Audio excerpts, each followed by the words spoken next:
First complement నా మనసుని కదిలించిన సన్నివేశం ఏంటంటే మా అమ్మ నిర్మలాదేవి గారు సినిమా చూసిన తర్వాత నన్ను పట్టుకొని చాలా ఎమోషనల్ అయిపోయారు. నేను ఎలా చూడాలనుకున్నానో, నేను ఎంత మిస్ అయ్యానో నీకు తెలియదురా నాన్న, నువ్వు ఎప్పుడు సినిమాలు చేస్తూ ఉండాలి, నా బిడ్డ మహావీర్ నామాలాగా అదిరిపోయాడు,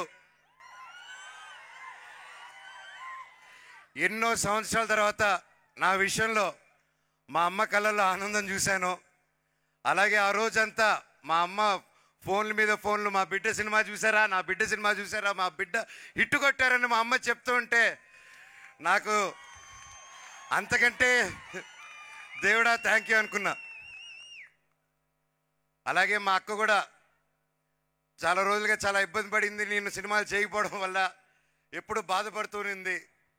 ఫైనల్గా ఆ రోజు నేను నాకు ఎంత అదృష్టం అంటే, ఆ రోజు మొత్తం నా కుటుంబంతో పాటు అక్క, అమ్మ, నా కజిన్స్, నా ఫ్రెండ్స్, నా ముఖ్యమైన ప్రతి ఒక్కరు కూర్చొని ఆ రోజు ప్రసాద్ ఐమాక్స్లో థియేటర్ చూస్తుంటే అందరితో కూర్చొని ఆ అనుభూతి నా జీవితంలో మర్చిపోలేను నేను.